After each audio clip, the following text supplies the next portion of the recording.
Welcome to రాజనీతి. YSR Congress party అధ్యక్షుడు జగన్మోహన్ రెడ్డి గారు పార్టీలో కొన్ని అనుబంధ సంఘాలకి అధ్యక్షులను నియమించారు. నిన్న ఆ జాబితా ఒకటి మీడియాకు కూడా పంపించారు. యాక్చువల్గా 11 మందిని నియమిస్తే అందులో 9 మంది ఆయన సొంత కులానికి చెందిన వాళ్ళు, అంటే రెడ్డి కులస్తులు. డాక్టర్స్ విభాగం అధ్యక్షుడిగా సీదిరి అప్పలరాజుని పెట్టారు, మాజీ మంత్రి. ఆయనతో పాటు ఇంకొక ఆయన, వీళ్ళిద్దరే రెడ్డేతర కులస్తులు. డాక్టర్స్ విభాగం వర్కింగ్ ప్రెసిడెంట్గా డాక్టర్ శివభారత్ రెడ్డిని నియమించారు. విద్యార్థి విభాగానికి రవిచంద్రారెడ్డిని నియమించారు. ఎంప్లాయీస్ అండ్ పెన్షనర్ల వింగ్ ప్రెసిడెంట్గా మాజీ ఎన్జిఓ అసోసియేషన్ అధ్యక్షుడు చంద్రశేఖర్ రెడ్డి గారిని నియమించారు. ఇక పార్టీ రాష్ట్ర కార్యదర్శులుగా పుత్తా శివశంకర్ రెడ్డి, పుత్తా ప్రతాప్ రెడ్డి, చల్లా మధుసూదన్ రెడ్డి, హర్షవర్ధన్ రెడ్డి, కందుల రవీందర్ రెడ్డి, మొత్తం 5 రాష్ట్ర కార్యదర్శి పోస్టులు ఉంటే 5కు 5 రాష్ట్ర కార్యదర్శి పోస్టులు రెడ్లకే ఇచ్చుకున్నాడు. అందులోనూ 5లో 3 కడప రెడ్లు. అంటే ఇక్కడ కులగజ్జి, ప్రాంతీయ కులగజ్జి, ప్రాంతీయ గజ్జి, కులగజ్జి, అన్ని గజ్జులు జగన్మోహన్ రెడ్డికి ఉన్నాయి. ఆ మిగతా 6లో కూడా ఇంకో 2 కడప రెడ్లే.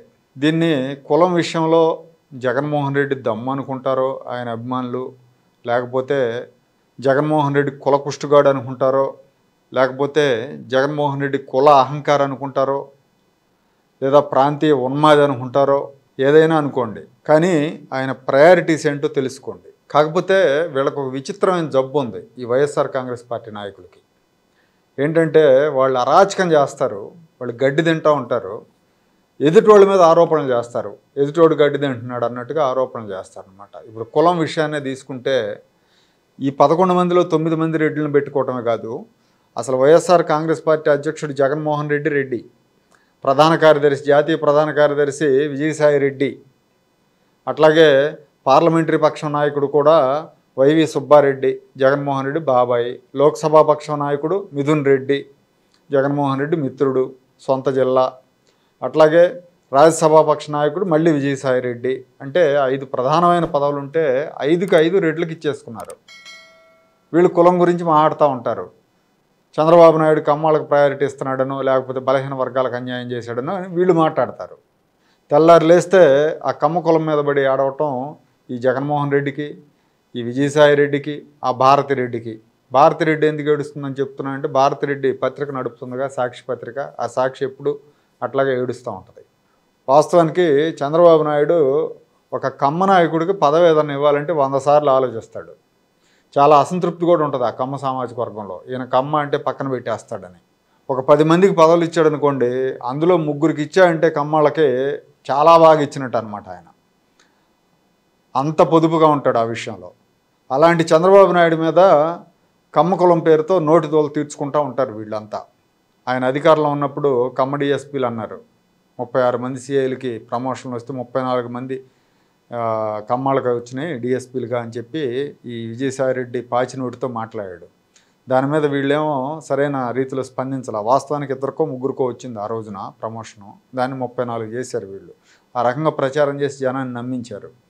కమరావతి అన్నారు, అమరావతిని కమ్మాళ్ళ కోసం కడుతున్నాడు అని చెప్పి మాట్లాడాడు. రాష్ట్రం కోసం రాజధాని కడతా ఉంటే. మొన్న రెండోసారి చంద్రబాబు నాయుడు గారు అధికారంలోకి వచ్చిన తర్వాత, రాష్ట్ర విభజన తర్వాత రెండోసారి అధికారంలోకి వచ్చినట్టు కదా, ఆయన టీటీడీకి అదనపు యూఓగానో ఏదో వెంకయ్య చౌదరి అని ఒక ఆయన్ని పెట్టారు, ఒక అధికారిని. పెడితే వెంటనే విజయసాయి రెడ్డి మొదలుపెట్టారు, టీటీడీని మొత్తం కమ్మ ఆఫీసర్లతో నింపేస్తున్నాడు అని చెప్పి విజయసాయి రెడ్డి ఆ కుష్టినోటితోటి పదే ఆరోపణలు చేశాడు. వాస్తవానికి ఆ టీటీడీ మొత్తం మీద అతనికి ఒకరికి ఇచ్చింది చంద్రబాబు నాయుడు పోస్టింగు. అంటే దుష్ప్రచారం ఎట్లా చేస్తారంటానికి వాళ్ళు చేసేది, వాళ్ళేమో సొంత కులస్తుల్ని ఎక్కడో కూర్చోబెట్టుకుంటారు. చంద్రబాబు ఎక్కడన్నా ఒకరు ఇచ్చినా అసలు ఇవ్వని చోట కూడా దుష్ప్రచారం చేస్తూనే ఉంటారు. వీళ్ళ పాలనలో 5 ఏళ్లలో 1100 పోస్టులు, నామినేటెడ్ పోస్టులు కానీ సలహాదారుల పోస్టులు కానీ ఉంటే 850 నుంచి 900 పోస్టులు రెడ్లకే ఇచ్చుకున్నారు. వీళ్ళు చేసేదంతా అరాచకం చేస్తూ ఉంటారు, అడ్డగోలుగా చేస్తూ ఉంటారు, చంద్రబాబుని ఎంచుతూ ఉంటారు. ప్రతిసారి కులం గురించి బురద జల్లటం వీళ్ళకి అలవాటు. అబద్ధాలతో బురద జల్లుతూ ఉంటారు. వీళ్ళు ఇలాంటి ఆరోపణలు చేసినప్పుడు చెప్పుతో కొట్టినట్టు తిరిగి సమాధానం ఇవ్వకపోవటమే తెలుగుదేశం పార్టీ చేస్తున్న తప్పు.